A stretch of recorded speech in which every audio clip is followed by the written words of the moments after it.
Hello बच्चों, नमस्कार। Good evening. क्या हाल चाल हैं सभी के? उम्मीद करता हूं बच्चे बहुत बढ़िया होंगे। तो चलिए भाई, क्लास की शुरुआत करते हैं अपनी की। कल बच्चे आपकी क्लास थोड़ा सा नहीं हो पाई थी, कुछ इशू आ गया था। जहाँ से मैं क्लास आपकी कर रहा हूँ यहाँ बहुत ही ज़्यादा हैवी रेनफॉल था, बहुत ज़्यादा बारिश थी, तो नेटवर्क इशू था, वाईफाई इशू हो गया था, जिसकी वजह से आपकी जो क्लास थी वो नहीं हो पाई थी, है ना। तो सडनली बीच में रोकनी पड़ी बच्चे। चलो कोई बात नहीं, थोड़ा सा कोशिश करेंगे कि जो कल हमारा थोड़ा सा बैकलॉग रहा उसे धीरे धीरे धीरे धीरे आने वाली एक दो क्लास में कंप्लीट करें। तो बहुत ही अच्छा चैप्टर हम लोगों का चल रहा है और एक अच्छा टारगेट लेकर हम इस चैप्टर में चल रहे हैं। जो क्लास नंबर 6 आज हमारी है। कल आपकी क्लास ना वो थोड़ा सा 5-6 मिनट की ही हो पाई थी शायद।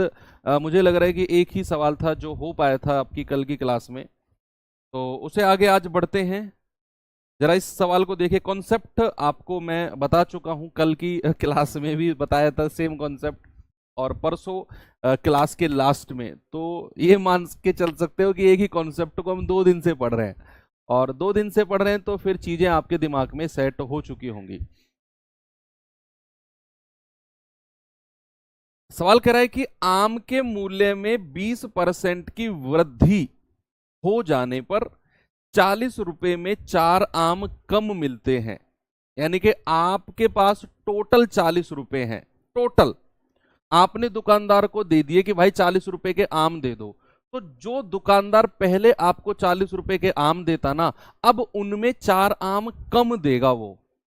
टोटल पहले भी 40 रुपए थे, अब भी 40 है। क्यों? क्योंकि भाई 4 आम उसने कम क्यों दिए? क्योंकि अब मूल्य में 20% की वृद्धि हो गई है। तो आपको मैंने बताया कि खर्चा समान है, 40 रुपए ही खर्चा है, पहले भी अब भी। तो जरा मुझे बताना 20% का फ्रैक्शन कितना होगा? आप कहेंगे 1/5। तो बच्चे मूल्य में यानी कि प्राइस में 20% की वृद्धि हुई है ना, तो मूल्य कितना हो गया? 5 से बढ़ के 6। तो हमारा जो कंजप्शन है वो उल्टा हो जाएगा। वो कितना हो जाएगा? 6 से 5 हो जाएगा। यानी कि पहले अगर हमारा कंजप्शन, पहले अगर खपत 6 यूनिट थी, तो अब खपत कितनी है? 5 यूनिट है। यानी कि कंजप्शन, खपत में कमी आई है। भाई साहब कितने की कमी आई है? 1 यूनिट की। और सवाल ने बोला 4 आम कम खरीदे हैं, तो 1 यूनिट का मतलब कितना है? 4 आम। आपसे कह रहा है वृद्धि से पहले 15 आम का मूल्य। तो पहले तो ये बताओ कि वृद्धि से पहले कितने आम वो खरीद रहा था। भाई वृद्धि से पहले वो 6 यूनिट आम खरीद रहा था, यानी कि 6 चौके 24 आम। ये 24 आम बच्चे वो वृद्धि से पहले खरीद रहा था, बिफोर इंक्रीज। 24 आम कितने रुपए में? 40 रुपए में। तो पहले वृद्धि से पहले वो 24 आम कितने रुपए में? 40 रुपए में। तो एक आम कितने में खरीद रहा था? 40/24 में। लेकिन आपसे पूछा है 15 आम कितने में, तो 15 आम कितने हो जाएंगे भाई? 40/24 और गुणा 15। तो 8 तिया 24, 8 पंजे 40, 3 पंजे 15 और 5 पूरे 25 रुपए। आपका जवाब हो जाएगा 25 रुपए। ऑप्शन नंबर डी बिल्कुल सही जवाब है, कोई दिक्कत इसमें नहीं है। एक और सवाल आपको कराऊं मैं।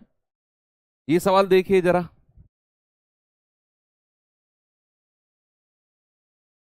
सवाल कह रहा है कि गेहूं के मूल्य में 6 सही 1/4% की कमी के कारण, यानी कि गेहूं का मूल्य इतना परसेंट कम हुआ है, एक आदमी 135 रुपए में 1 किलोग्राम अधिक गेहूं खरीद पाता है। तो प्रति किलोग्राम गेहूं की मूल दर। बच्चे मूल दर का मतलब होता है ओरिजिनल रेट, यानी कि वृद्धि से पहले वाला रेट क्या है। आप सबसे पहले मुझे बताओ कि 6 सही 1/4% का फ्रैक्शन कितना होता है। आप कहेंगे कि सर ये हो जाएगा आपका 1/16। 1/16 होता है क्या भाई? 6 चौके 24 और एक 25/4%। परसेंट को हटाया बटा 100, 25 चौके 100, यानी कि 1/16। तो 6 सही 1/4% का फ्रैक्शन कितना हो गया मेरे भाई? 1/16। अब सवाल ने कहा कि 6 सही 1/4% की ना कमी आई है प्राइस में। 6 सही 1/4% की कमी, यानी कि जो मूल्य है वो 16 से घट के कितना हो गया? 15 हो गया। जो प्राइस है बच्चे वो 16 से घट के कितना हो गया? 15 हो गया। अगर मूल्य 16 से 15 हुआ है तो जो खपत है, जो कंजप्शन है वो कितना हो जाएगी सर? जस्ट उल्टा, वो हो जाएगी 15 से 16। यानी कि ये अगर उसकी मूल खपत है, ओरिजिनल कंजप्शन है, तो ये उसकी नई खपत है, न्यू कंजप्शन। कितने का डिफरेंस आया है? 1 यूनिट का। और सवाल कहता है 1 किलोग्राम अधिक। 1 यूनिट का मान 1 किलोग्राम। तो उसकी मूल खपत कितनी है बच्चे? मूल खपत, ओरिजिनल कंजप्शन, मूल खपत आप कहेंगे 15 गुणा 1 यानी कि 15 किलो। तो ओरिजिनली वो 15 किलो खरीद रहा था, ओरिजिनली 15 किलो। कितने रुपए में? 135 रुपए में। ओरिजिनली वो 15 किलो खरीद रहा था बच्चे, कितने रुपए में? 135 रुपए में। आपसे पूछा है प्रति किलोग्राम, यानी कि 1 किलो का मूल्य कितना है, तो वो हो जाएगा 135/15। 15 निम्मा 135, यानी कि 9 रुपए पर केजी। और यही उसका सही जवाब है। 1 किलोग्राम का मूल्य। ओरिजिनली वो 15 किलोग्राम गेहूं खरीद रहा था, खपत कितने रुपए में? 135 में। तो 1 किलोग्राम कितने में खरीदेगा? 135/15 यानी कि 9 रुपए में। और यही आपसे पूछा है। अगर वो नई खपत पूछने लग गया तो 1 यूनिट का मान 1 किलो, तो 16 यूनिट का मान 16 किलो। अब वो 16 किलो खरीद रहा है 135 में, तो 1 किलो खरीदेगा 135/16, ये उसका नया मूल्य है। अगर वो नया मूल्य पूछने लगे तो। ये सवाल देखिए बच्चे जरा, फिर हम टाइप चेंज करते हैं।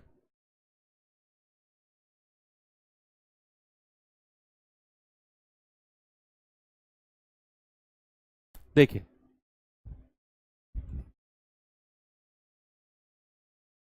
साउंड ठीक है, साउंड में कोई दिक्कत नहीं है आदित्य।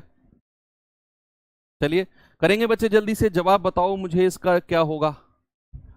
सवाल ने कहा प्रति किलोग्राम गेहूं की कीमत में 25% की कमी के कारण जॉन 600 रुपए में 5 किलो गेहूं अधिक खरीद रहा है, 5 किलो ज्यादा खरीद रहा है। तो आपसे कह रहा है कि प्रति किलो गेहूं का मूल्य क्या होगा।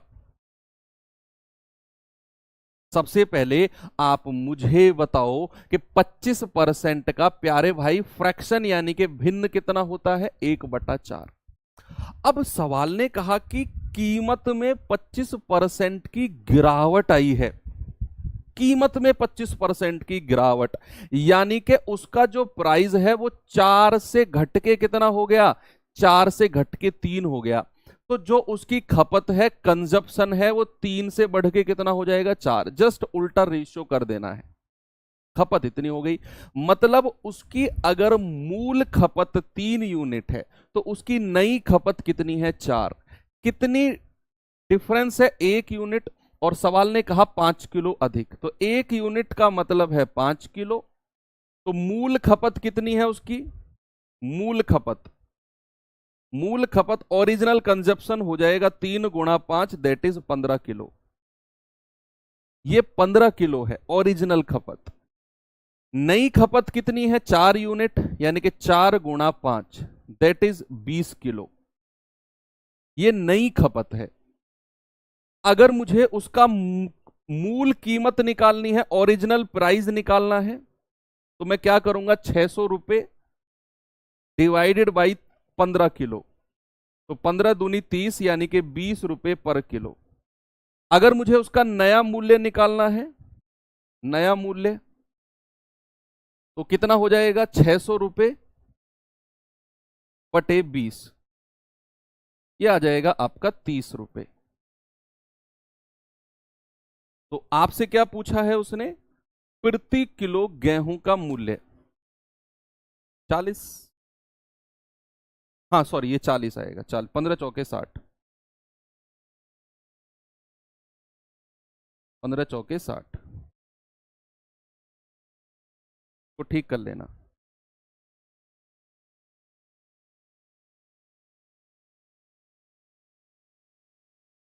₹40 आपसे ऑप्शन में 40 ही दिया हुआ है, इसका मतलब आपसे मूल कीमत उसने पूछी होगी। अगर वो नई कीमत पूछेगा तो नई कीमत ₹30 है, कहीं ऑप्शन में है ही नहीं, इसका मतलब है वो आपसे मूल कीमत ही बात कर रहा होगा। ठीक है भैया, तो इस तरह के सवाल बच्चे आराम से अब आप कर लेंगे। तो यही था जो हमने कल शुरू किया था। अब चलते हैं हम अपने टाइप 11 की तरफ। और बच्चे इस टाइप में हम दो तरह के सवाल करेंगे। क्या है वो दो तरह के सवाल आप देखेंगे अभी। पहले मैं आपको बताऊंगा किस किस तरह के सवाल हमें पढ़ेंगे। सर जी मालूम कैसे पड़ेगा कि नया कीमत पूछ रहा है या पुराना? इस सवाल में क्लियर नहीं था, नहीं तो वो लिखेगा कि मूल कीमत बताओ या बढ़ी हुई कीमत बताओ, वो साफ साफ कहेगा। इसी सवाल में क्लियर नहीं था। अब बात आती है बच्चे टाइप 11 की। इसमें टाइप 11 में 2 टाइप्स के क्वेश्चन होते हैं जो मैंने रखे हैं, 2 टाइप्स के।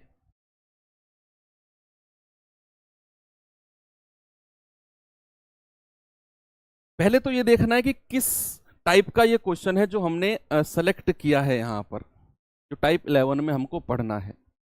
अच्छा मैंने यहां पर रखा है टाइप 11 में distribution of income, distribution of money. ठीक है, यानी कि भाई थोड़ा सा पहले आपको ना मोटा मोटा मैं समझाता हूं है क्या। अभी आप तैयारी कर रहे हो, आगे चल के आप लोग पैसा कमाओगे, भाई सैलरी वगैरह तुम्हारी आएगी। मान लो तुम लोग सेलेक्ट हो गए, सपोज सीजीएल में आप सेलेक्ट हो गए, और सीजीएल में नॉर्मली एक 2800 ग्रेड पे की जॉब का, मैं बीच वाली जॉब ले रहा हूँ क्योंकि सीजीएल की पोस्ट 1900 ग्रेड पे से शायद या फिर 2000 ग्रेड पे से यूडीसी एलडीसी वगैरह शुरू होते हैं और 4800 ग्रेड पे तक जाती है। तो हम बीच वाली एक पोस्ट ले लेते हैं कि 2800 ग्रेड पे की नौकरी किसी बच्चे की लगी, ऑडिटर वगैरह कैग वगैरह में जो ऑडिटर्स होते हैं। तो ऑडिटर की 2800 ग्रेड पे की नौकरी है, उसकी सैलरी बनती है लाइक 40,000 रुपये, मान लिया मैंने 45,000 मान लिया।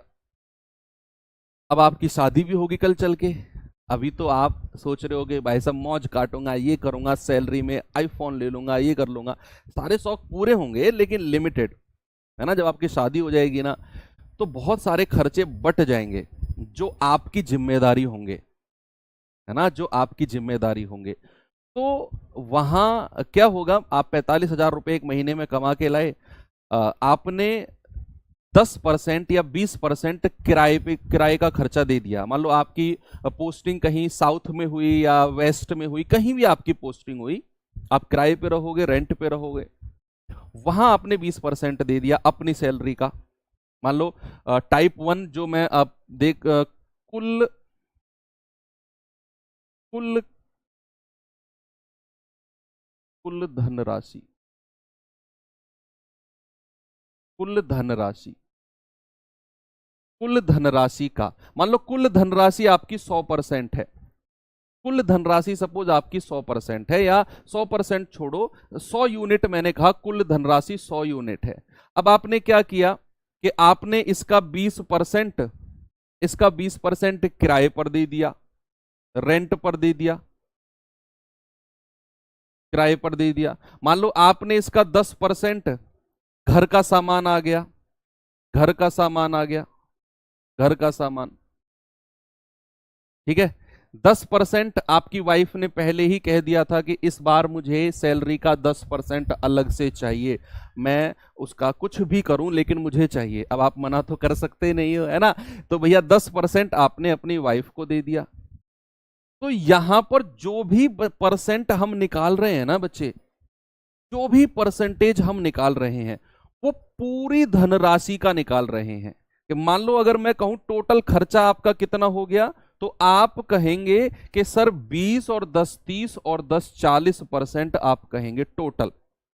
टोटल खर्चा अगर आप कहेंगे तो ये 40% होगा, और किसका? आपकी कुल धनराशि का, यानी कि 100 का 40%।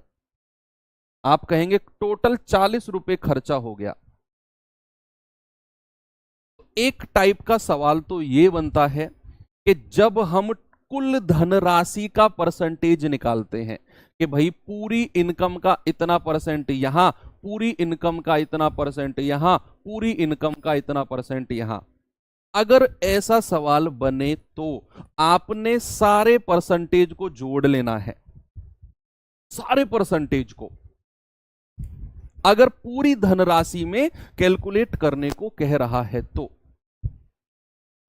और दूसरा टाइप बनता है शेष धनराशि का। शेष धनराशि का मेरे ऊपर बात ले आई करो तुम तो यार, हद हो गई। मतलब एक एग्जाम्पल बता रहा हूं, सर मैडम कितना परसेंट लेती? गुरु पढ़ लो यार, चुप। 2 रोटी खाने दोगे, नहीं खाने दोगे? सुनो, मजाक कर रहा हूं। शेष धनराशि का जब भी ऐसा जुड़े कि रिमेनिंग इनकम, उसमें क्या होता है, मान लो आपकी सैलरी है 100 रुपया, टोटल सैलरी आपकी 100 रुपए है, उसमें से 10%, सपोज 10% जो है ना, आपने किसको दे दिया? आपने किराए को दे दिया। तो आपका 10% अगर किराए पर दिया है तो शेष कितना बचा है, रिमेनिंग कितना बचा है? अगर 10% यहां दे दिया तो 90% यहां बचा होगा, 90% यहां बचा होगा। फिर भाई 100 का 10% कितना होता है? 10 होता है। रिमेनिंग कितना है? 90। अब आप कहेंगे कि सर 20% किराए उस पर दे दिया। 20% कहां? मान लो किसी से उधारी ली थी, 20% किसी से उधारी ली थी, तो जो ये 20% आप निकालेंगे ना बच्चे, ये 90 का 20% निकालेंगे। किसका? 90 का 20%। तो कितना हो जाएगा? 9 दूनी 18। मतलब जब भी मैं रिमेनिंग की बात करूंगा ना, तो जितना जितना परसेंट होता रहेगा उसे निकालकर साइड करते रहेंगे, जो शेष बचेगा उसका परसेंटेज। अब 20% यहां दे दिया, मान लो कहीं भी किसी भी उधारी का दे दिया, उधारी का दे दिया। अब जो बचा है, शेष कितना बचा है? आप कहेंगे 90 माइनस 18, यानी कि 72।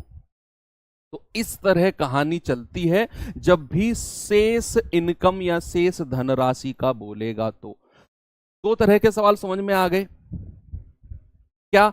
एक तो जब कुल धनराशि का कहेगा तो जितने भी खर्चे हैं सारे के सारे परसेंटेज को जोड़ दो। तो कुल धनराशि वाला सवाल तो बहुत आसान होता है, बहुत आसान। जितना भी परसेंटेज कहेगा ना कि कुल धनराशि का इतना परसेंट यहां, इतना परसेंट यहां, इतना परसेंट यहां, सारे के सारे परसेंटेज को आप जोड़ दो। लेकिन अगर कहेगा रिमेनिंग इनकम, बोलता रहेगा वो शेष इनकम का यहां, शेष का यहां, शेष का यहां, शेष का यहां, तो रिमेनिंग इनकम का जब भी कहेगा तो हमें उतना उतना परसेंट निकालकर शेष धनराशि को लिखते रहना होगा। ये होता है शेष इनकम का। तो ये 2 तरह के सवाल बनते हैं बस इस टाइप में। क्या है जरा देखते हैं। और अगर मैं इसके लेवल की बात करूं, मैंने आपसे बोला ना कि ये जो कुल धनराशि वाला है बहुत आसान है, शेष धनराशि वाला इससे भी ज्यादा आसान है। ये तो बहुत आसान है ही है, शेष धनराशि वाला इससे भी ज्यादा आसान है। अभी सवाल करेंगे ना तो बहुत मजा आपको आएगा। यहाँ सवाल है बच्चे, जरा देखना, पढ़ो सवाल को आराम से। क्या है सवाल? सर 20% दिया ना 70 आएगा। नहीं बच्चे, 20% 90 रुपए का 20% है। 90 माइनस 20 नहीं करना, 90 रुपए का 20% आपने निकालना है, 18 रुपए।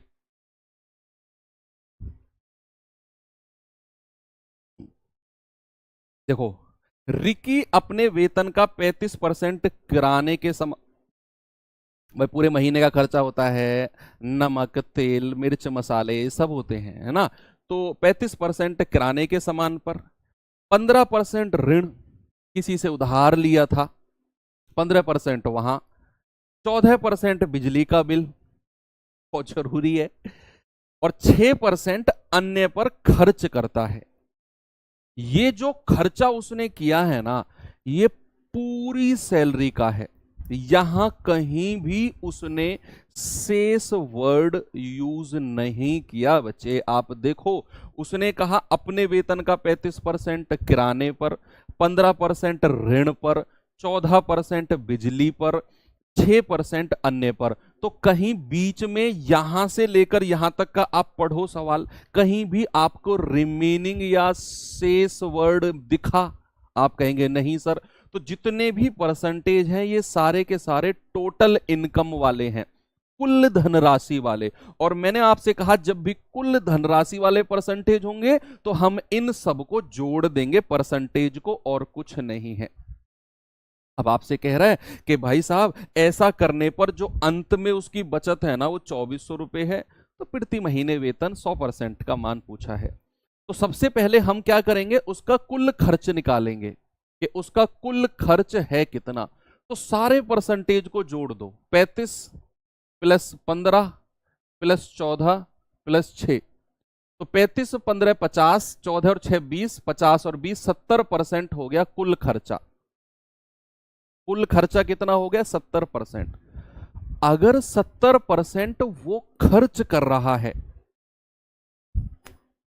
तो फिर बचा कितने परसेंट रहा होगा? बचत कितना परसेंट होगी? आप कहेंगे सर अगर खर्चा 70% हो गया ना तो बचत के लिए 100 में से 70 घटा दो। सर 30% बचत होगी, मतलब 30% का मान दिया हुआ है हमको 2400 रुपए। तो 1% का मान कितना होगा? 2400 रुपए बटे 30, 3 अट्ठू 24 यानी कि 80, और 100% कितना होगा? यही उसकी सैलरी है, 80 गुणा 100 यानी कि 8000 रुपया। ऑप्शन नंबर ए 8000 रुपये हमारा सही जवाब है। मजा आया? इस तरह का सवाल आप आराम से कर लोगे ना, कि जब वो कुल धनराशि का परसेंटेज डिस्ट्रीब्यूट करेगा तो सारे के सारे परसेंटेज को जोड़ देना है और वो आपका कुल खर्चा हो जाएगा, 100 में से घटा दो वो आपकी बचत होगी। बड़ा सिंपल सा क्वेश्चन है। चलिए ये सवाल पे आएंगे बच्चे जरा।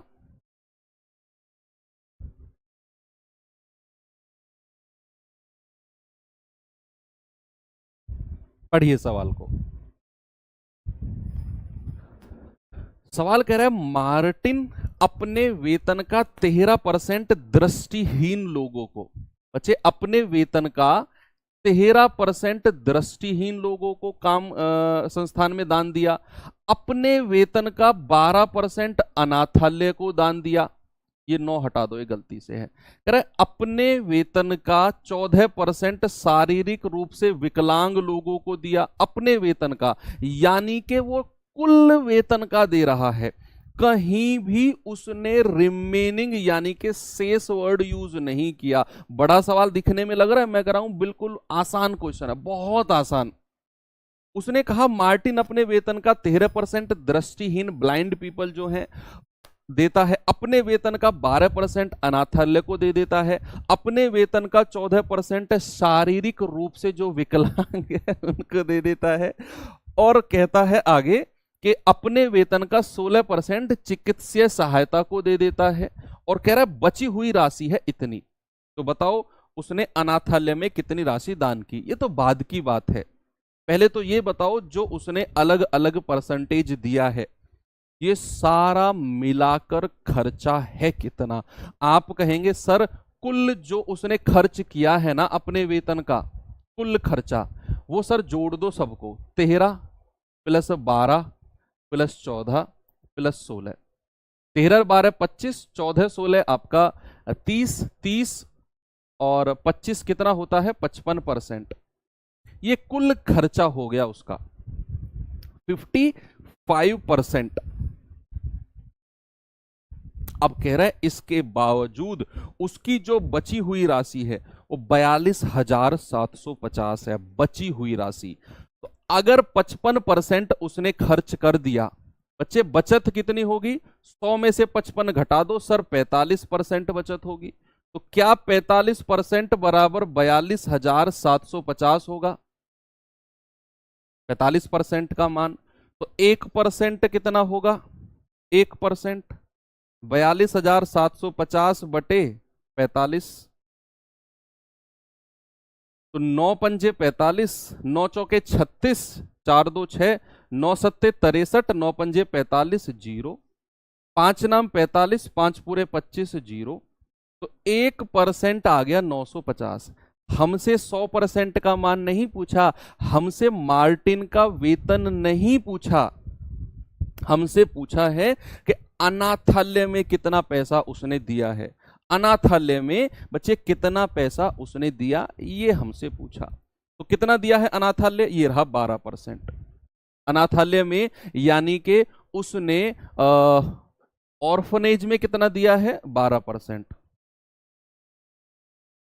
ऑर्फनेज में कितना दिया है? 12%। और 12 गुणा 950, 1% इतना 12%, 12 0 0, 12 पंजे 60, 12 निम्मा 108 और 6 114 है। तो ये आपका जवाब हो जाएगा 11,400 रुपए उसने ऑर्फनेज यानी के अनाथालय में दिया है। बात क्लियर है बच्चे? आगे बढ़ सकता हूं मैं? चलो, अब बात आती है शेष इनकम की। चलो शेष आय वाले भी देख लेते हैं सवाल जरा।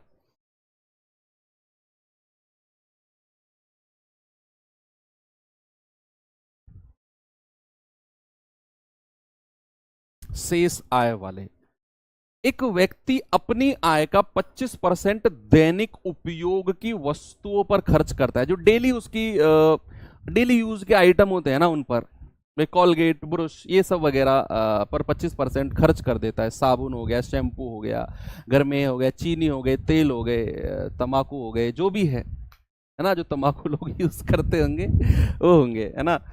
तो 25% दैनिक उपयोग की वस्तुओं पर खर्च करता है।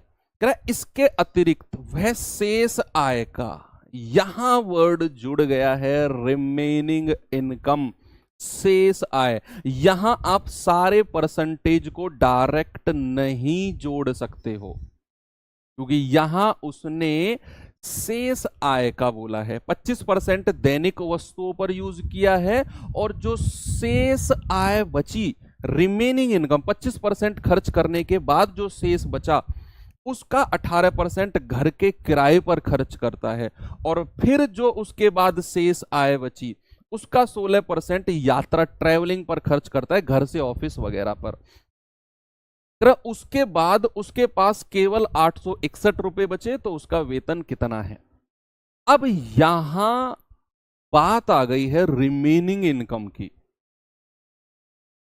तो यहां 25, 18, 16 को डायरेक्ट हम नहीं जोड़ेंगे, क्योंकि बच्चे रिमेनिंग इनकम का केस मैंने आपको समझाया है बहुत अच्छे से, कि शेष धनराशि का जब भी वर्ड होगा तो हम अलग अलग परसेंटेज, 100 का 10% किराए पर, 10% अलग दे दिया, शेष कितना बचा? 100 में से 10 घटा दो, 90 बचा।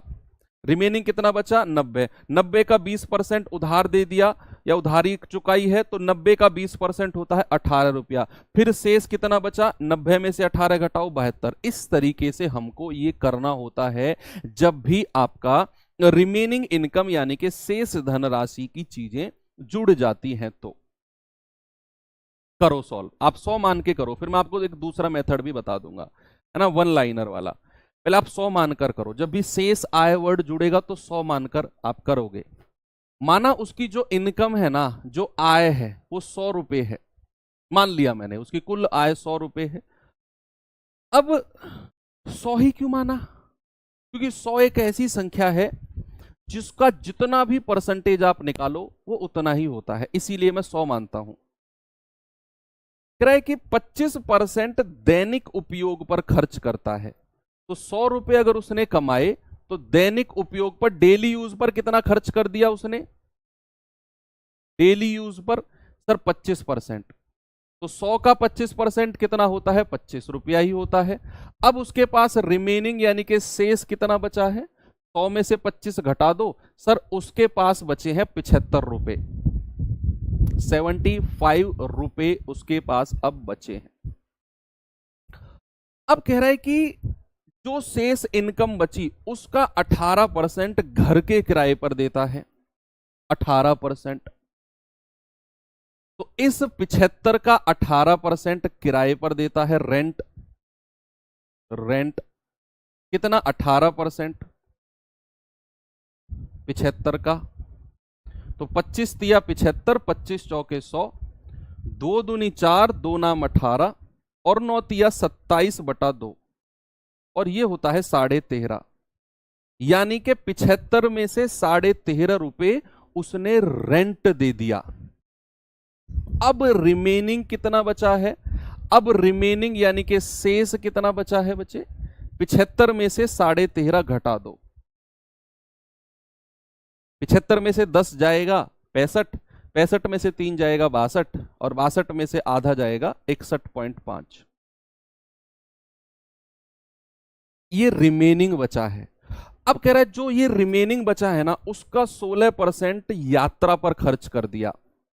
तो इसका 16% निकालना मत, ऐसे ही रहने दो। 16% यात्रा पर खर्च कर दिया तो कितने परसेंट रिमेनिंग बचा होगा?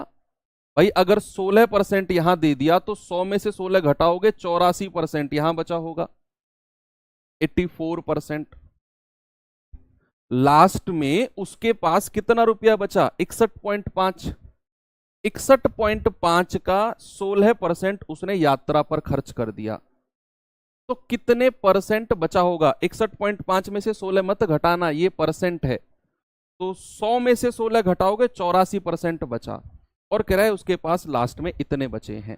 इसका मतलब है 84% का 84/100 और किसका? 61.5 का।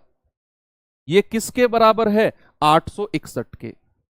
यहां से 1 यूनिट का मान और 100 यूनिट का मान आपने निकालना है। ये जो है ना बच्चे, ये सबसे लास्ट में उसके पास बचा है। ये लास्ट में बचा है 84% 61.5 का, जो कि इसके बराबर होगा। दूसरा मेथड भी बताऊंगा, डोंट वरी। तो यहां से आप सॉल्व करके जरा 1 यूनिट का मान निकालना भाई, कितना होगा? पॉइंट हटेगा बटे 0। 21 चौके 84, 21 चौके 84, तो 21 एकम 21, 41 से कट जाएगा, 41 एकम 41, 20, 41 पंजे 205। 1 यूनिट का मान कितना आएगा? 1000 बटे 15 चौके 60, 1 यूनिट का। 0 से 0 गया, 1 यूनिट का मान इतना है। हमें तो 100 यूनिट का मान बताना है बच्चे, तो 100 यूनिट का मान कितना होगा? 100/6 गुणा 100, तो 2 तिया 6, 2 से जाएगा 50 बार, यानी कि 5000/3। तो 3 एकम 3, 2 3 छिंग 18, 3 छिंग 18, 3 छिंग 18 और 2/3। ये आपका जवाब है, ऑप्शन नंबर बी। अब ये तो हो गया इसका ट्री मेथड। इसका दूसरा मेथड भी है बच्चे। 61.5 लास्ट देखो, लास्ट में 61.5 रुपए उसके पास बचे हैं। मान लो इतने रुपए उसके पास बचे हैं। अगर इसका 16% वो किराए पर दे देता है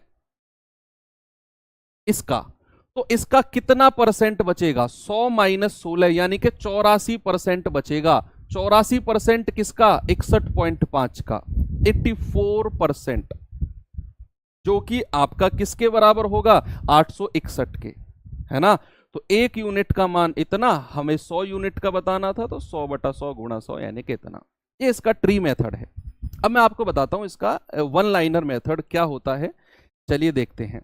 लेकिन बच्चे जो आपका वन लाइनर मेथड है ना, वो केवल उन्हीं सवालों के लिए वैलिड है। सुनना, वन लाइनर मेथड जो है वो उन्हीं सवालों के लिए वैलिड है जो आपके रिमेनिंग इनकम वाले होंगे, शेष आय वाले होंगे। जो भी सवाल आपके ऐसे होंगे कि शेष आय का या शेष आय का, इस तरह की चीजें जहां भी लिखी होंगी वहीं वो मेथड लग सकता है जो मैं अब आपको बताने वाला हूं।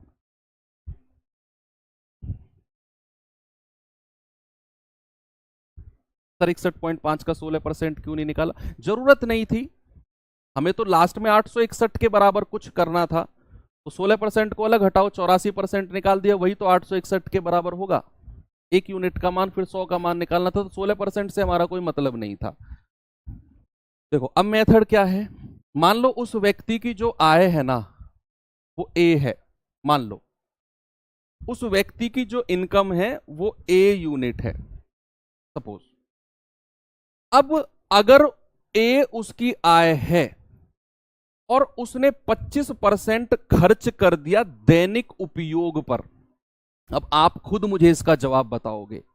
अगर कोई व्यक्ति, ये मेथड देखो आप, ये आपको बहुत पसंद आएगा। अगर कोई व्यक्ति 25% अपना डेली यूज पे खर्च कर देता है तो बचत कितना परसेंट होगी उसकी? उसकी बचत यानी कि सेविंग कितना परसेंट होगी? आप कहेंगे कि सर अगर उसने 25% यहां खर्च कर दिया ना तो 75% उसकी सेविंग होगी।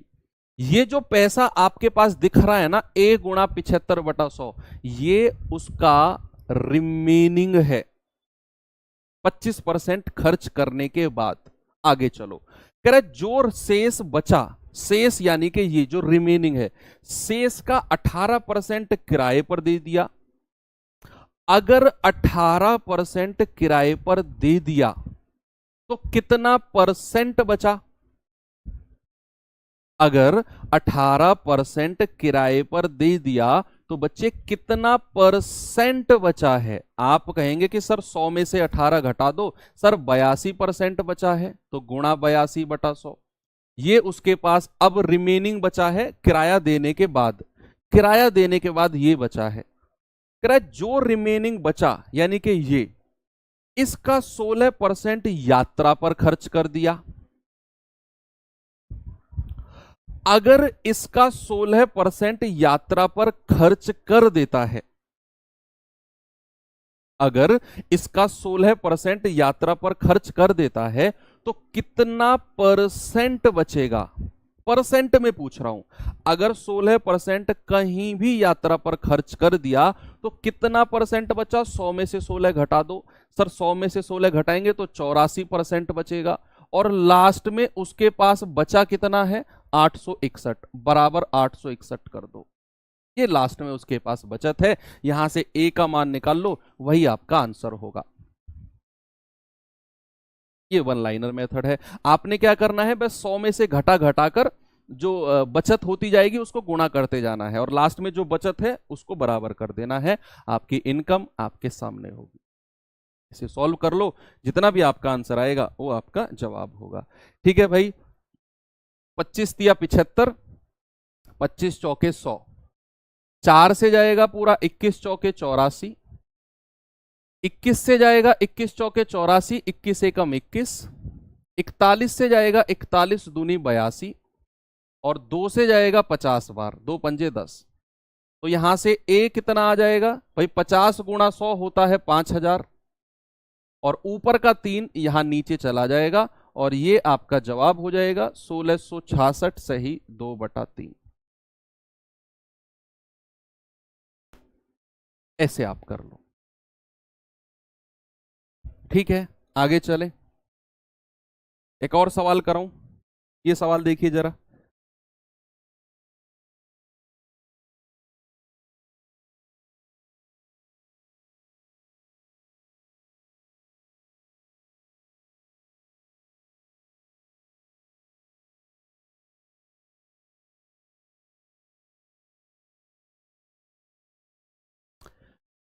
सवाल कह रहा है भवानी ने अपनी मासिक आय का 15% बच्चों की शिक्षा पर और 20% भोजन पर खर्च किया। अच्छा, ये सवाल अब दोनों का मिक्स है।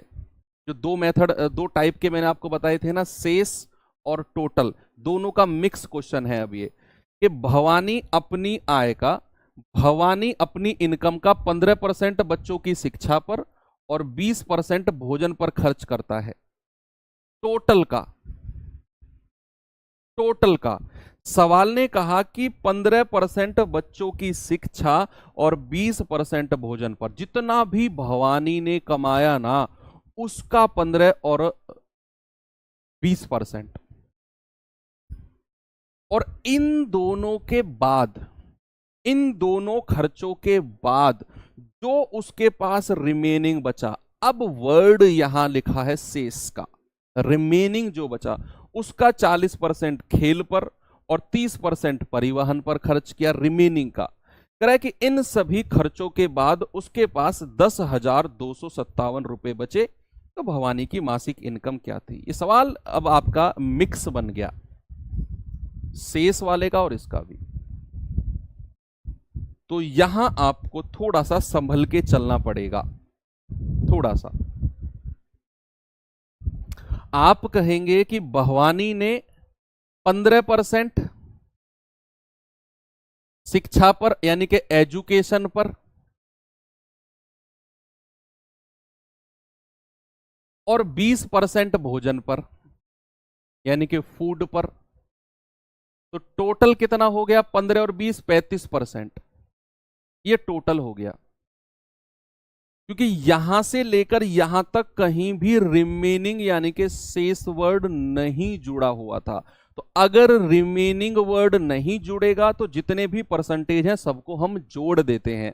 तो 15% शिक्षा पर और 20% भोजन पर, तो 15 और 20 35% इन दोनों पर खर्च किया। अब कह रहा है कि इन दोनों के बाद जो रिमेनिंग इनकम बची, जो रिमेनिंग बची यानी कि अब जो शेष बची, शेष का, रिमेनिंग का 40% उसने खेल पर यानी कि स्पोर्ट्स पर और 30% परिवहन पर यानी कि 30% ट्रांसपोर्ट पर, ट्रांसपोर्ट पर, ट्रांसपोर्ट पर। इन दोनों को जोड़ेंगे, आ गया 70% यानी कि टोटल इतना आ गया।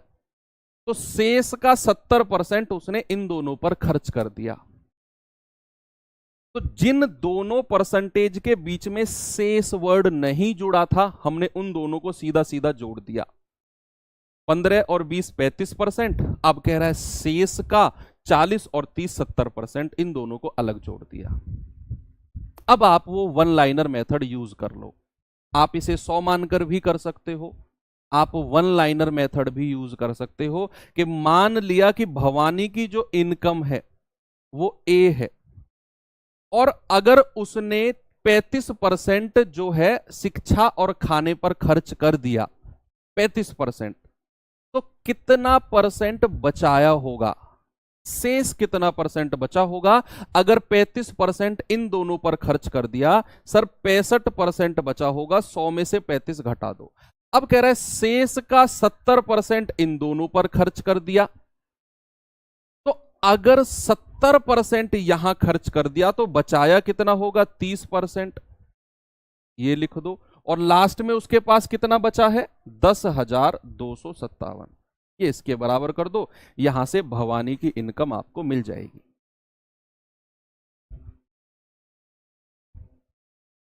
आपको सवाल बहुत ही ज्यादा संभल कर पढ़ना होगा। ये आपने देखा कि उसने लिखा हुआ मासिक आय का 15% बच्चों की शिक्षा पर, 20% भोजन पर। कहीं भी उसने ये नहीं लिखा कि 15% शिक्षा पर और शेष का 20% भोजन पर, ऐसा नहीं लिखा उसने। उसने साफ लिखा 15% शिक्षा और 20% भोजन। तो मैंने दोनों को जोड़ दिया, 35% आ गया इन दोनों पर। अब कह रहा है कि शेष का 40% खेल पर और 30% ट्रांसपोर्ट पर, तो शेष का 40 और 30 जोड़कर 70% यहां। तो इन दोनों परसेंटेज के बीच में वर्ड था शेष। अब मैं वन लाइनर मेथड लगा दूंगा। मान लिया भवानी की इनकम है ए, तो उसने 35% इन दोनों पर खर्च किया, तो 65% बचाया होगा। फिर जो बचाया उसका 70% इन दोनों पर खर्च कर दिया, तो 30% बचाया होगा और बराबर 10,257। यहां से भवानी की इनकम हमें मिल जाएगी। आप इसे 100 मानकर भी कर सकते हो, ठीक है सर। कैसे पता चलेगा कि दोनों टाइप मिक्स है? प्रैक्टिस से पता चलेगा भाई। आप सवालों को प्रैक्टिस करोगे ना इस तरह के, पता चल जाएगा आपको। देखो 0 से 0 गया, 13 से कटेगा, 13 पंजे 65, 13 सत्ते 91, 9 और 2 11, 13 अट्ठे 104, 104, 6 और 5 11, 13 निम्मा 117। फिर ये 3 से जाएगा, 3 से जाएगा, 3 दूनी 6, 3 छिंग 18, 3 तिया 9। ये 5 से जाएगा पूरा 20 बार, तो यहां से भवानी की इनकम कितनी आ जाएगी, 263 गुणा 20 गुणा 10 यानी कि 200। तो 2 जीरो लास्ट में लिख दो, 2 तिया 6, 2 छिके 12, 2 दूनी 4 और 1 5। तो 52,600 जो है ये भवानी की इनकम है। ठीक है, आप इसे 100 मानकर भी बच्चे आराम से कर सकते हो। ओके, आप कर लेना कि 100 मान लेना भवानी की इनकम, उसका 35% अलग कर देना, जो शेष बचेगा 65%, उसका 70% अलग कर देना, उसका 30% बराबर इसके कर देना, और वहां से फिर आप कर सकते हो। चलिए एक और सवाल करते हैं। ये सवाल देखिए भाई जरा,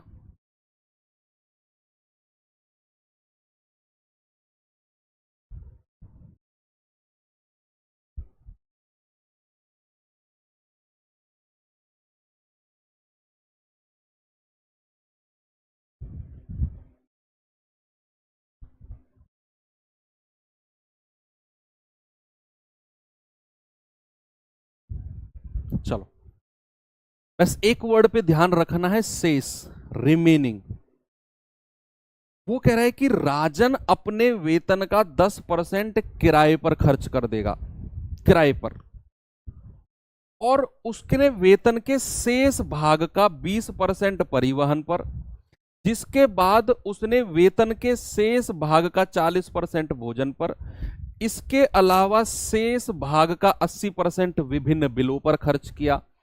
क्या यहां एक बात आप नोटिस कर रहे हो कि हर परसेंटेज से पहले शेष वर्ड जुड़ा है, रिमेनिंग वर्ड हर परसेंटेज से पहले। उसने कहा अपने वेतन का 10% किराए पर, और जो शेष बच गया उसका 20% परिवहन पर, और जो उसके बाद शेष बच गया उसका 40% भोजन पर, उसके बाद जो शेष बच गया उसका 80% उसने विभिन्न बिलों पर खर्च किया। तो हर परसेंटेज से पहले रिमेनिंग वर्ड जुड़ रहा है ना, वन लाइनर मेथड से उड़ा दो। कह रहा है कि वह बैंक में 5,000 जमा करता है और 1480 अपने भाई को दे देता है।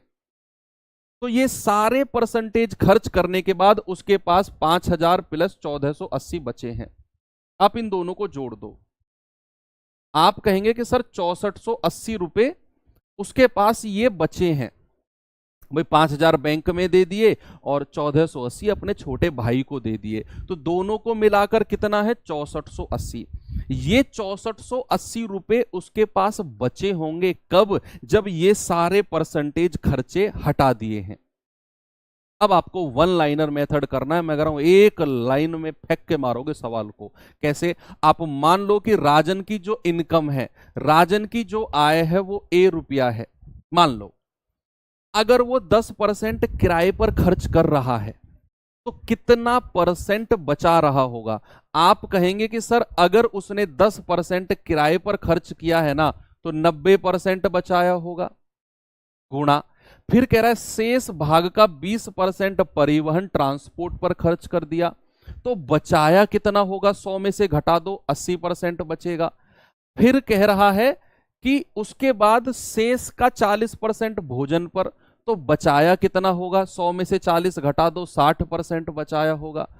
फिर कह रहा है उसके बाद शेष का 80% बिल, तो 80% अगर बिल पर खर्च कर रहा है तो बचाएगा कितना? 100 में से 80 घटा दो, 20 बचाएगा, 20/100।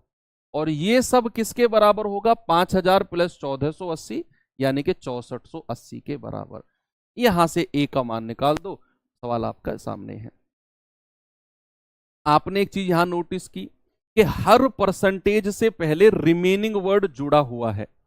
ये 10% तो शुरू का है, शेष भाग का 20% आप चेक कर लो, शेष का 40% आप चेक कर लो, कह रहा है कि शेष का 80% आप चेक कर लो।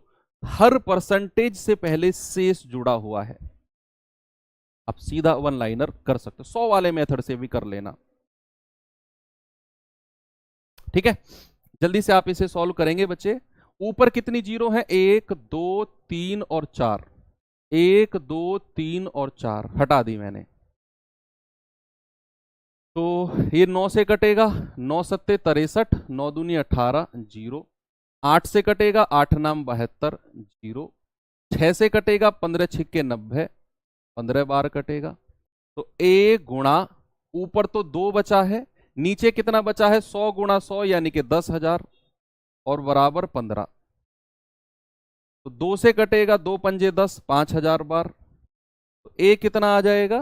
5,000 गुणा 15, तो 15 5 75,000।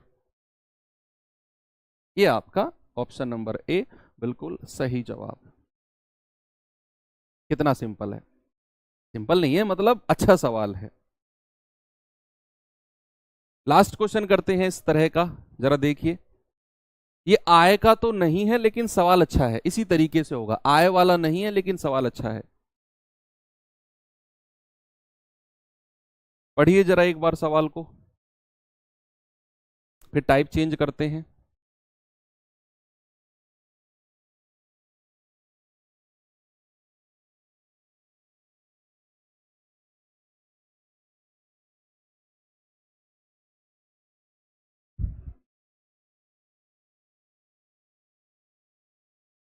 नौ बटे 10, 4/5, 3/5। हिमांशु सिंह, बिल्कुल हिमांशु कर सकते हो ऐसे।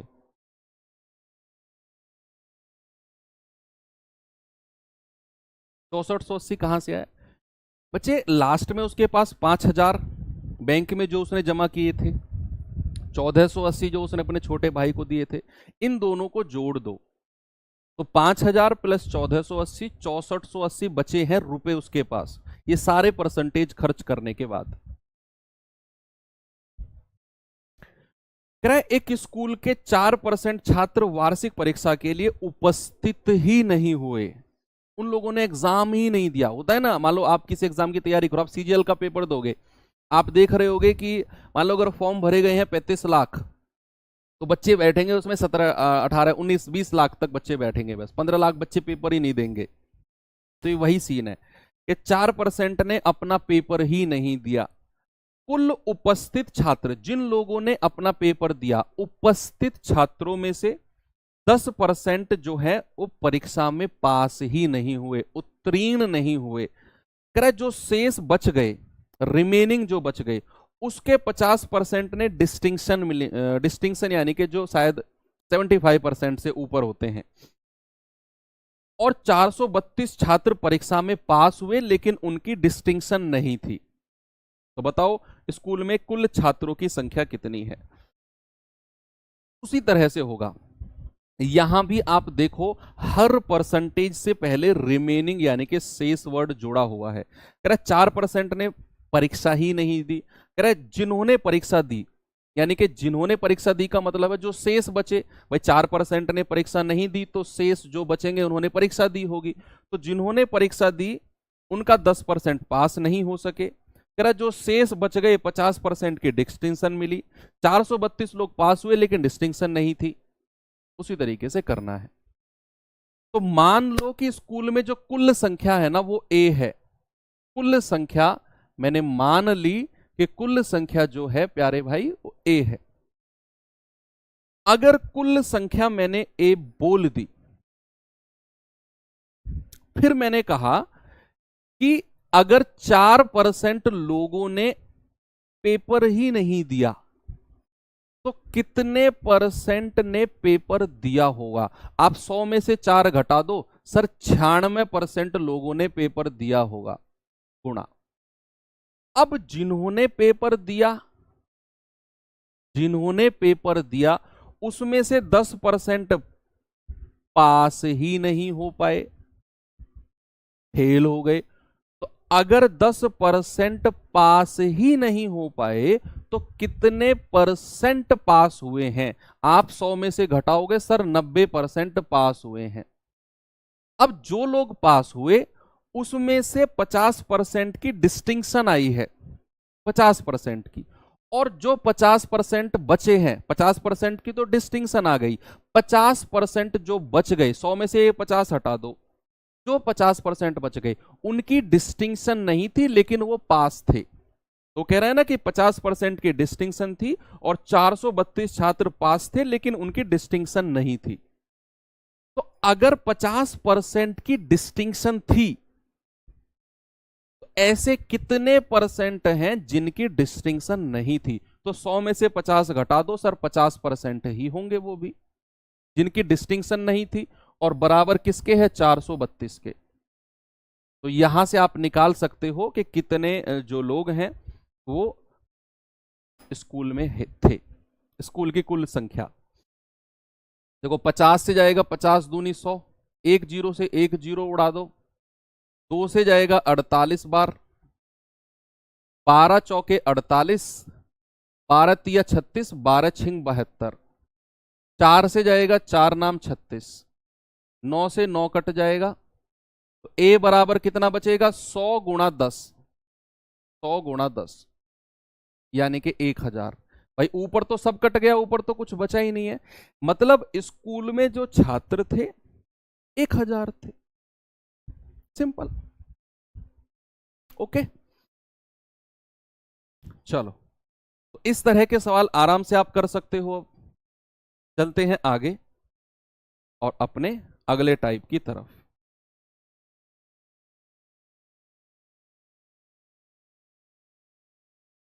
चलो, क्या है इसमें जरा देखेंगे।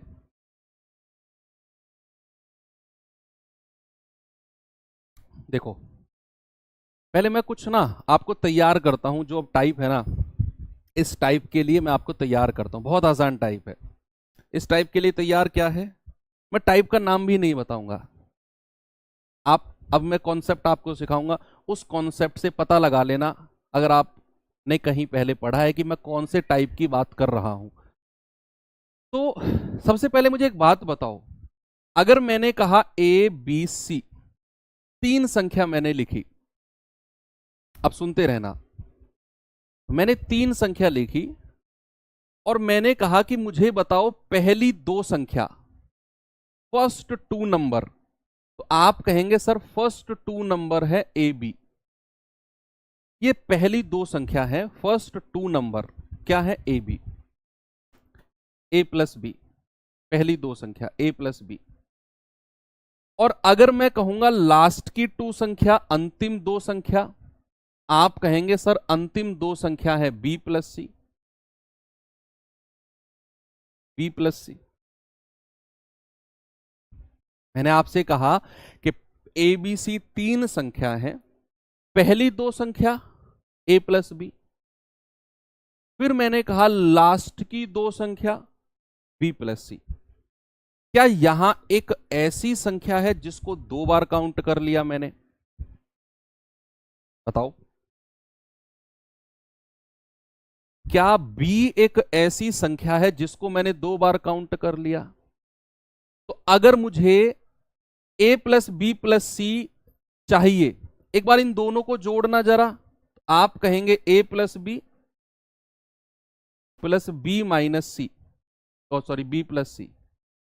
अगर मैं इस टोटल में से ए प्लस बी प्लस सी, इसमें से अगर मैं ए बी सी माइनस कर दूं या फिर इसमें से मैं बी माइनस कर दूं, तो क्या मुझे ए प्लस बी प्लस सी मिल जाएगा? मेरा ओरिजिनल, जो मेरी ओरिजिनल तीनों संख्या थी वो मुझे मिल जाएंगी। फिर से सुनो, मैंने कहा मेरे पास 3 संख्या है ए बी सी, मैंने पहले 2 का योग पूछा ए प्लस बी, मैंने बाद की 2 का योग पूछा बी प्लस सी। अगर मुझे मेरी ओरिजिनल संख्या चाहिए ए प्लस बी प्लस सी, तो मैं क्या करूंगा? इन दोनों को जोड़ूंगा और इसमें से जो मैंने संख्या बीच वाली है उसको माइनस कर दूंगा, तो हम मुझे मेरी ओरिजिनल संख्या मिल जाएगी। अभी इसको थोड़ा सा रुको, होल्ड करो। अब थोड़ा सा आगे चलते हैं, अभी सस्पेंस है थोड़ा सा कि हम जा किस तरफ रहे हैं, थोड़ा सा सस्पेंस है, अब समझ जाओगे। बच्चे मैंने आपसे बोला एक गोला है ये और एक गोला है ये, अब समझ गए, कुछ लोग समझ गए। अब मैंने कहा एक गोला है ये और एक गोला है ये। मान लो ये गोला जो है ना, ये गोला जो है ये हिंदी भाषी क्षेत्र का है, हिंदी भाषी क्षेत्र, और ये गोला जो है ये इंग्लिश भाषी क्षेत्र का है, जो लोग इंग्लिश बोलते हैं। ऐसा होता है ना, कुछ लोग आपने देखे होंगे मतलब जानबूझकर इंग्लिश झाड़ते हैं, जानबूझकर, उनको पता है कि सामने वाले को अंग्रेजी नहीं आती है, उसके सामने इज दैट, नो, ब्रो, ऐसी ऐसी बातें करेंगे, मतलब ऊट पटांग वाली अंग्रेजी। उनको पता है कि ये इंप्रेस हो जाएगा क्योंकि इसको अंग्रेजी नहीं आती है। ऐसे लोगों से बच के रहना, जो लोग ये पता होते हुए भी किसको अंग्रेजी नहीं आती फिर भी अंग्रेजी झाड़ते हैं, है ना। तो ये जो क्षेत्र है ये अंग्रेजी भाषी क्षेत्र का है, ये पूरा गोला, ये पूरा गोला, और ये पूरा गोला हिंदी भाषी क्षेत्र का है। और जो ये जो बीच वाला पार्ट है ना, ये बीच वाला पार्ट है, ये दोनों का है, दोनों का, यानी कि English plus Hindi, Hindi plus English. बच्चे इसको बोलते हैं वेन आरेख। क्या बोलते हैं? इसको बोलते हैं Venn diagram, Venn diagram, Venn diagram, यानी कि वेन आरेख। आपने रीजनिंग में पढ़ा होगा, ये आपने रीजनिंग में पढ़ा होगा, वेन आरेख यानी कि वेन डायग्राम। मैंने कहा ये जो गोला है ये हिंदी भाषी क्षेत्र का है, और ये गोला जो होगा ना बच्चे, ये अपने आप में 100% होगा, पूरा गोला, पूरा गोला अपने आप में 100% होगा, और ये वाला गोला भी अपने आप में 100% होगा, अपने आप में, अपने आप में 100% होगा। अगर मैं आपसे कहूं कि कोई शहर है, कोई सिटी है, उस शहर में, उस शहर में मैंने कहा 40% लोग, 40% लोग हिंदी बोलते हैं उस शहर में, उस शहर में 40% लोग हिंदी बोलते हैं, और उस शहर में, उस शहर में 30% लोग अंग्रेजी बोलते हैं। मैंने कहा कोई शहर है, कोई सिटी है, उस शहर में 40% लोग हिंदी बोलते हैं, 30% अंग्रेजी, और 10% ऐसे लोग हैं जो दोनों भाषा बोलते हैं, हिंदी और अंग्रेजी दोनों। ऐसे 10% लोग हैं, ऐसे 10% लोग हैं जो हिंदी और अंग्रेजी दोनों बोलते हैं। तो जो दोनों लैंग्वेज वाला है उसको हम बिल्कुल बीचों बीच रखेंगे। अब अगर मैं आपसे पूछूं कि केवल हिंदी बोलने वाले लोग कितने हैं, केवल हिंदी बोलने वाले लोग, तो आप कहेंगे कि सर केवल हिंदी बोलने वाले लोग तो ये हैं, क्योंकि अगर मैं इसमें एंट्री कर गया, बेशक ये पूरा गोला हिंदी का है, मैंने कहा बेशक ये पूरा गोला हिंदी का है, लेकिन अगर मैं कह रहा हूं केवल हिंदी, बच्चे अगर मैंने कहा केवल हिंदी वाले लोग कितने हैं, तो आप कहेंगे सर ये पूरा गोला 40% का हिंदी का, और उसमें से ये वाला पार्ट 10% माइनस कर दो, तो सर केवल हिंदी बोलने वाले लोग हैं 30%, केवल हिंदी बोलने वाले, ओनली हिंदी। तो ओनली हिंदी वाला पोर्शन ये हो जाएगा, ये वाला, हमने इधर नहीं जाना, केवल हिंदी। अगर मैंने कहा केवल अंग्रेजी, तो केवल अंग्रेजी वाला पार्ट ये हो जाएगा, केवल अंग्रेजी, यानी कि केवल, इंग्लिश में लिखते हैं ओनली इंग्लिश, ओनली इंग्लिश, है ना। तो ये कितने हो जाएंगे भाई, ये पूरा गोला कितने का है, 30% का, और उसमें से 10% हटा दो, आप कहेंगे सर 20% जो होंगे वो केवल अंग्रेजी बोलेंगे, केवल इंग्लिश। क्यों? ये पूरा गोला 30% का अंग्रेजी बोलने वाले लोग, और इस 30% में 10% ऐसे लोग भी हैं जो हिंदी भी बोल लेते हैं, लेकिन मैंने कहा ओनली इंग्लिश, जिनको हिंदी आती ही नहीं, तो वो हो जाएंगे ये वाले लोग। तो हम इस पूरे 30% में से ये 10% हटा देंगे, ये आ जाएगा 20%। तो ये होता है आपका वेन डायग्राम यानी कि वेन आरेख। अब सवाल की तरफ चलते हैं और वहीं से समझेंगे। आपको मैं ये सवाल वन लाइनर से भी समझाऊंगा और वेन आरेख से भी समझाऊंगा। दोनों मेथड बेस्ट हैं, दोनों आपको अच्छे लगेंगे। एक करेक्ट टाइम हो गया सर, कोई माफी नहीं है ऐसे गुनाह की। चलो, सवाल ने कहा एक परीक्षा में 53% उम्मीदवार विज्ञान में और 48% गणित में असफल हुए, फेल हो गए। और कह रहा है कि दोनों विषय में 40% फेल हो गए, दोनों विषय में 40% फेल हो गए। तो आपसे कह रहा है कि दोनों विषय में कितने परसेंट पास हुए हैं। दो तरीके से कराऊंगा, वेन डायग्राम और बिना पेन उठाने वाला तरीका भी, दोनों से। वेन डायग्राम भी जरूरी है और बिना पेन उठाने वाला तरीका भी आपको आना चाहिए। एग्जाम में वही आप लगाओगे पक्का। अब ये तो पता चल गया कि ये सवाल वेन डायग्राम से होगा, वेन आरेख से। क्यों?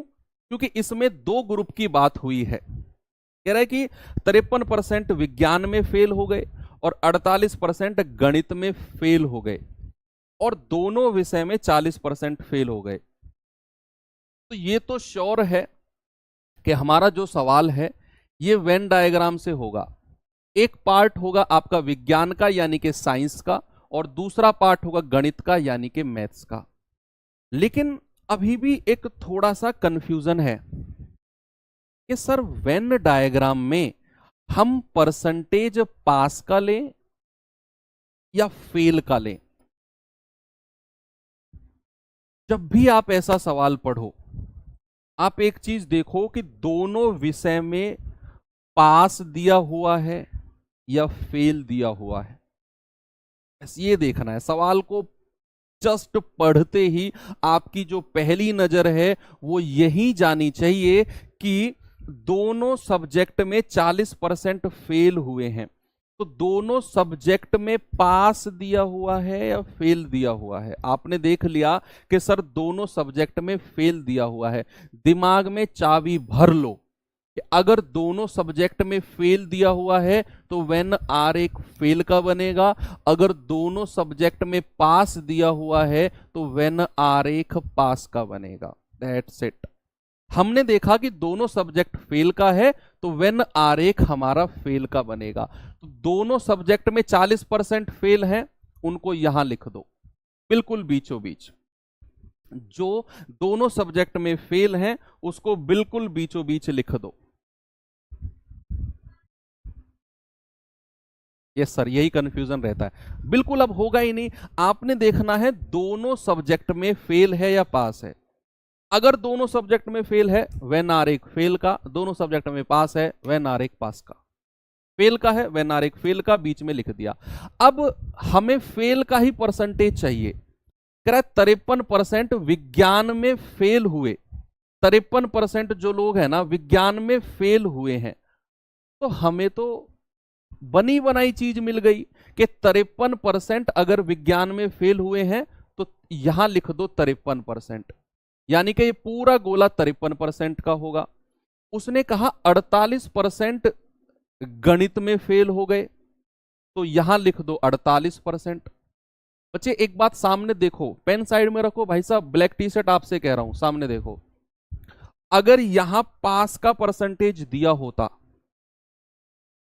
पास का परसेंटेज दिया होता तो हम 100 में से घटाकर फेल का परसेंटेज निकालते। क्यों? क्योंकि हमें दोनों सब्जेक्ट में फेल दिया हुआ है तो हम वेन डायग्राम फेल का बना रहे हैं। अगर यहां पास का परसेंटेज दिया होता तो हम 100 में से घटाकर फेल का ही परसेंटेज निकालते।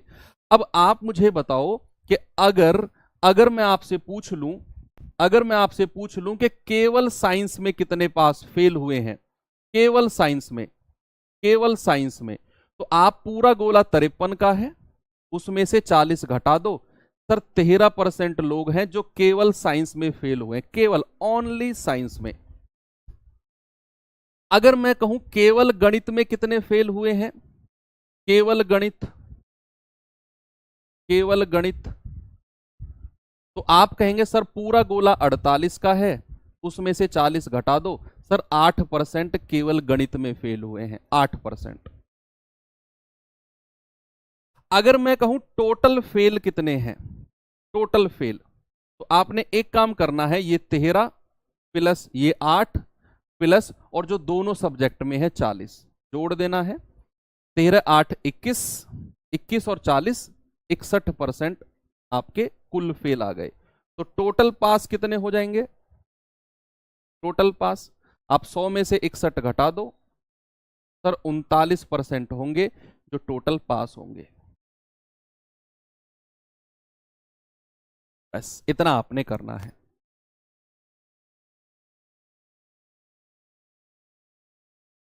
ठीक है, बात समझ में आ गई कि वेन डायग्राम जो बनेगा वो दोनों सब्जेक्ट में जो परसेंटेज दिया होगा उसका बनेगा। वेन डायग्राम दोनों सब्जेक्ट में जो परसेंटेज दिया होगा उसका बनेगा। और अगर यहां दोनों सब्जेक्ट में 40% फेल बोला है तो वेन आर एक फेल का बनेगा। उस 40% को बीच में रख दो, एक तरफ साइंस एक तरफ मैथ। फिर हमें साइंस का भी फेल परसेंटेज चाहिए और मैथ्स का भी फेल परसेंटेज चाहिए। उसने कहा साइंस में 53% फेल हुए हैं, तो यहां 53 लिख दो। कह रहा है गणित में 48% फेल हुए हैं, यहां 48 लिख दो। केवल साइंस पूछा तो 53 में से 40 घटा दिया, केवल गणित पूछा 48 में से 40 घटा दिया। कुल फेल पूछा 13 प्लस 8 प्लस 40 61, और कुल पास पूछा तो 100 माइनस 61 यानी कि 39। इतना आपने करना है। अब मैं आपको बताता हूं इसका सेकंड मेथड आपका होगा क्या। चलिए एक बार सामने देखेंगे सभी लोग। अब पेन को साइड में रख दो, पेन की जरूरत नहीं है। सेकंड मेथड में पेन की जरूरत नहीं है।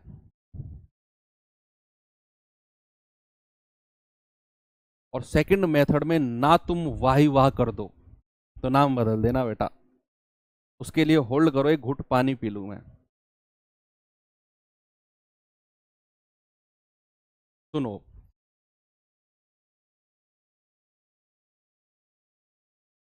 एक बात बताओ, अगर मैं कुल फेल पूछता हूं आपसे, टोटल फेल, टोटल फेल, देखो कॉमन सेंस का यूज है। जो मैंने आपको शुरू में वो चीज बताई थी ना, ये वाली चीज, इसका मैं यूज करने वाला हूं, इसका मैं यूज करने वाला हूं। देखना इसका कैसे।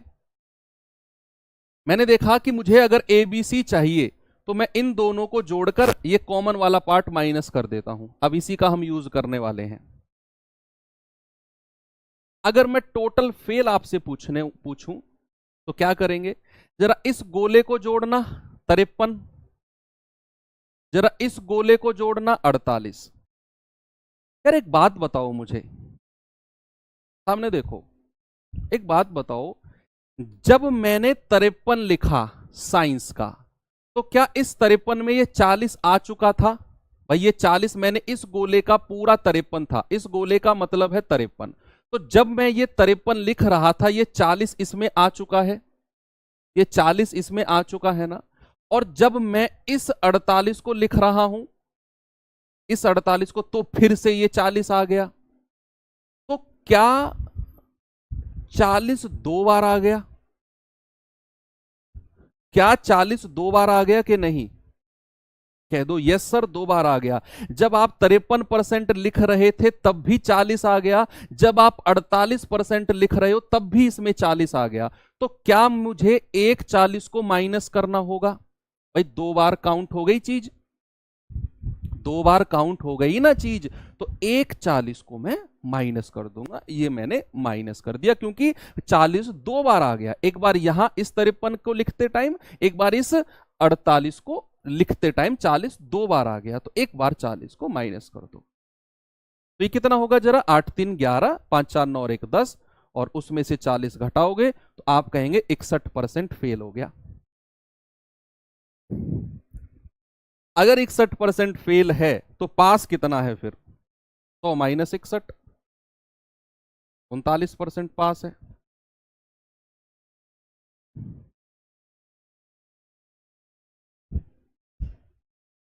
आपको क्लियर है कि नहीं चीज जो मैंने बोली है? एक बार मुझे थम्स अप करके बताओ अगर ये लाइन आपको समझ में आई हो तो। कि जब मैं इस 53 को लिख रहा हूं, पूरा गोला 53 का है, तो ये 40 इसमें आ चुका है। जब मैं इस 48 को लिख रहा हूं, ये पूरा गोला 48 का है, पूरा गोला 48 का है, तो ये 40 इसमें फिर से आ गया। तो 53 प्लस 48 में 40 दो बार आ गया, तो एक बार मुझे माइनस करना होगा। तो जो परसेंटेज आएगा वो फेल का परसेंटेज होगा, पास के लिए 100 में से घटा दो। अगला सवाल दूं? ये सवाल करिए, करो जरा।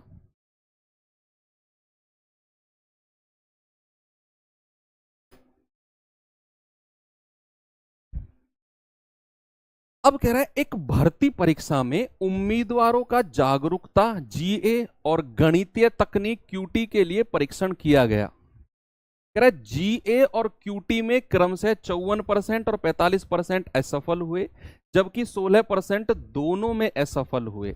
मैंने कहा वेन आरेख उसी का बनेगा जो दोनों सब्जेक्ट का दिया होगा। हमें दिया हुआ है कि 16% दोनों में असफल यानी कि फेल हुए, तो बच्चे वेन आरेख किसका बनाएंगे हम? फेल का। तो 1 और 2 कौन कौन है? एक है हमारा जीए, ये पूरा गोला जीए का है, ये पूरा गोला क्यूटी का है। दोनों सब्जेक्ट में भाई साहब ने बोला है 16%, तो 16 को दोनों के बीच में लिख दो। अब हमें हर किसी का परसेंटेज फेल का ही चाहिए, क्योंकि मैं वेन आरेख फेल का बना रहा हूं। उसने कहा जीए में और क्यूटी में 54% और 45% फेल हुए हैं। हमारे लिए ये तो बड़ी मजे की बात हो गई। हमें तो जीए और क्यूटी में परसेंटेज फेल का ही दिया हुआ है। अगर ये पास का परसेंटेज होता ना, तो मैं 100 में से घटाकर फेल का परसेंटेज निकालता, है ना। तो भैया जीए 54% और क्यूटी कितना है आपका? 45%। अब मुझे टोटल फेल निकालना है, टोटल फेल। तो बच्चे मैं क्या करूंगा? एक बार 54 प्लस और 45। क्या जब मैं 54 को ले रहा हूं, ये पूरा गोला 54 का है, तो 16 इसमें आ चुका है।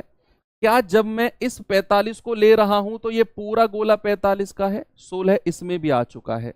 मतलब 16 दो बार काउंट हो गया, तो एक बार हमें हटाना होगा।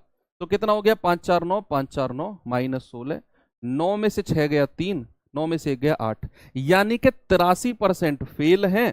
तो बच्चे पास कितने होंगे? 100 में से 83 घटा दो, यानी कि सर 17% बच्चे पास होंगे। तो 17% का मान कितना दे रखा है? 136। भाई 136 कह रहे हैं ना, दोनों में पास हैं, तो 1% कितना होगा? 136/17 यानी कि 8। और हमसे पूछा है टोटल संख्या, यानी कि 100% का मान, तो 100 गुणा 8 यानी कि 800। मजा आया? एक और सवाल दूं? चलो, ये सवाल करिए।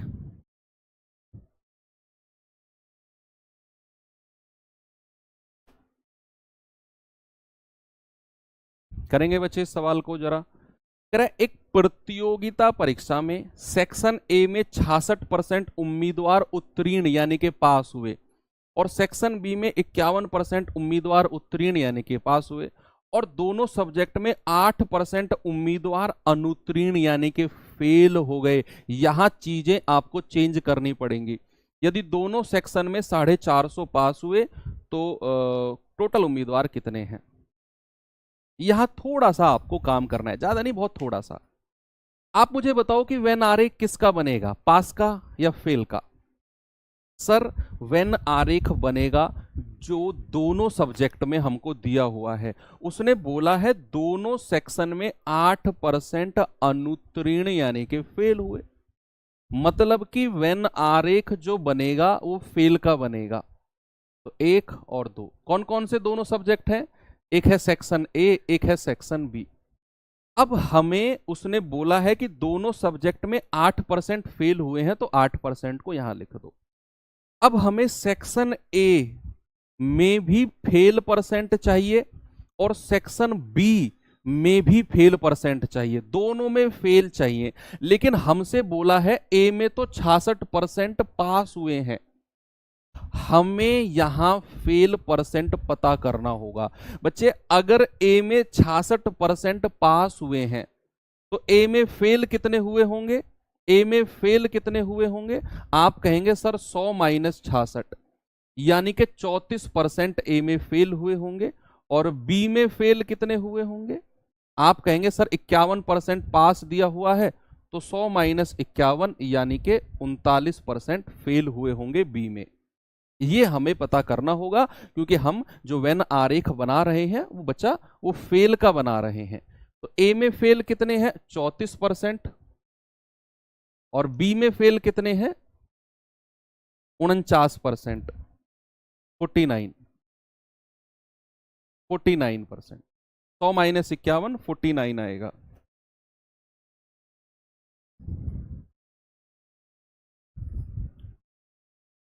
बात क्लियर है? अब हम पता करेंगे टोटल फेल कितने हैं। टोटल फेल, तो टोटल फेल के लिए 34 प्लस 49। जब मैं 34 को ले रहा हूं 8 काउंट हो गया, जब मैं 49 को ले रहा हूं 8 फिर से काउंट हो गया। मतलब एक 8 को मुझे यहां माइनस करना होगा, एक बार 8 को मुझे यहां माइनस करना होगा। 9 और 4 13, 4 3 7 और 1 8, माइनस 8, ये आ गया 75%। मतलब 75% तो फेल है, तो पास कितने होंगे? 100 में से 75 घटा दो सर, 25% पास होंगे। अब सवाल ने बोला है कि 450 पास हुए हैं, 450 पास हुए हैं, तो 25% का मान 450, तो 1% का मान और 100% का मान आप गुणा 100 कर दो, तो 25 चौके 100, और ये 450 गुणा 4 होता है 1800। ऑप्शन बी हमारा सही है। आगे सभी का